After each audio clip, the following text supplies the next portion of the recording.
Huitième lettre de Sénèque à Lucilius. C'est toi, me dis-tu, qui m'invites à éviter la foule, à pratiquer la retraite, à m'en tenir à ma conscience? Que fais-tu donc de vos grands préceptes stoïciens qui imposent de mourir en pleine action? Conformément à un principe qu'il m'arrive à ce qu'il te semble de te recommander, je ne me suis caché, je n'ai tiré ma porte sur moi que pour rendre service à plus de gens. Pas un de mes jours ne s'écoule dans le repos. J'assigne à l'étude une partie de mes nuits. Je ne me livre pas au sommeil, j'y succombe. La fatigue d'une longue veille s'appesantit sur mes yeux, je les retiens à la tâche.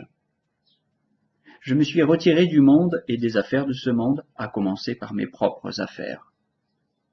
Je travaille pour le compte de la postérité. Je songe à elle en composant des écrits que j'espère utiles. J'y enregistre des conseils d'hygiène morale, des formules, peut-on dire, de médication pratique, non sans avoir éprouvé leur vertu sur mes propres plaies.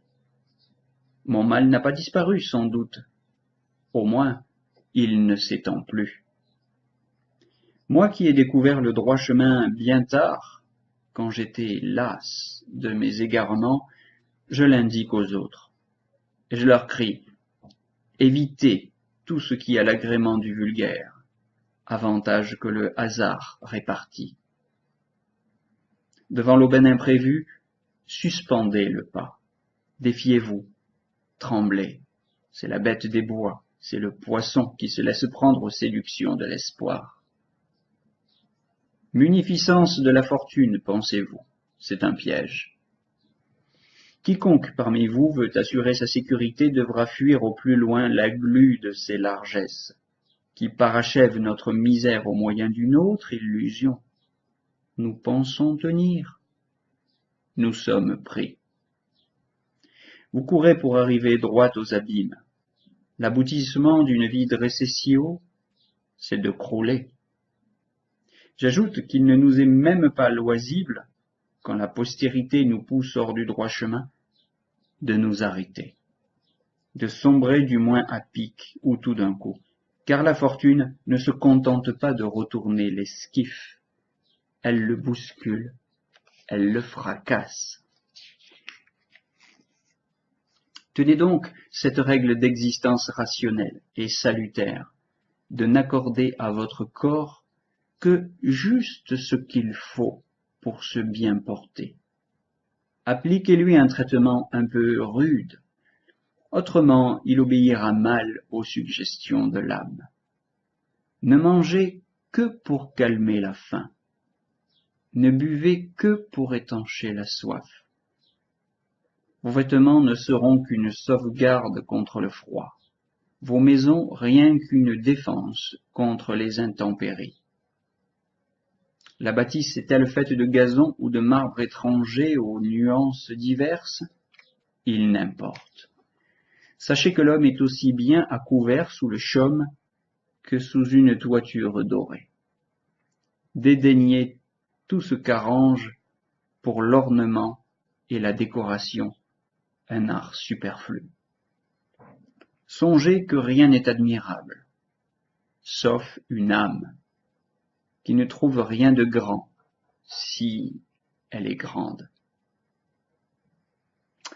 Lorsque je m'entretiens ainsi avec moi-même, avec la postérité, ne me trouves-tu pas plus utile qu'au temps où je sortais de chez moi pour aller donner caution à un défenseur, ou aller sceller comme témoin un testament, ou j'allais au Sénat soutenir de la voix et du geste un candidat? Crois-moi, ces hommes qui passent pour inactifs ont une activité supérieure. Chose humaine, chose divine, ils brassent tout ensemble. Il faut finir, et comme j'en ai institué l'usage, payer quelque chose pour cette lettre. Je ne l'emprunterai pas à mon propre fonds. Nous en sommes toujours à mettre au pillage Épicure. Voici une sentence que j'ai trouvée chez lui aujourd'hui. Fais-toi l'esclave de la philosophie, et tu posséderas la vraie liberté. En effet, la philosophie n'ajourne pas celui qui s'est soumis, qui s'est livré à elle. L'affranchissement a lieu sur l'heure. Qui dit servitude philosophique dit précisément liberté. Tu me demanderas peut-être pourquoi je fais tant de belles citations d'Épicure plutôt que de nos auteurs. Mais pourquoi toi-même regarderais-tu ces pensées comme propriété d'Épicure, non du public? Combien de poètes disent le mot que les philosophes ont dit ou devraient dire?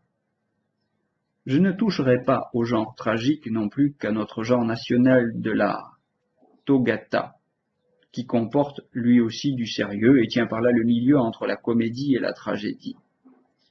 Mais combien de vers d'une frappe admirable enfouis dans la collection de nos mimes?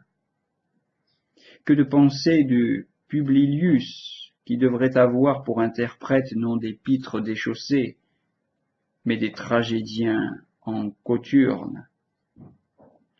Je veux te citer un vers de lui qui intéresse la philosophie et spécialement le thème que nous tenions en main tout à l'heure. Il dit que les gains fortuits ne doivent pas compter dans notre avoir. Un autre est le maître de tout bien que nos vœux nous font obtenir. Cette idée, tu l'as toi-même exprimée, je me le rappelle, d'une façon beaucoup plus élégante et plus condensée. N'est pas tien ce que la fortune a fait tien. Mais tu as trouvé bien mieux encore, et je le mentionnerai. Bien qu'on ait pu donner, peut être repris. Je ne prétends pas t'avoir payé là ton dû. Je t'ai payé de ta propre bourse.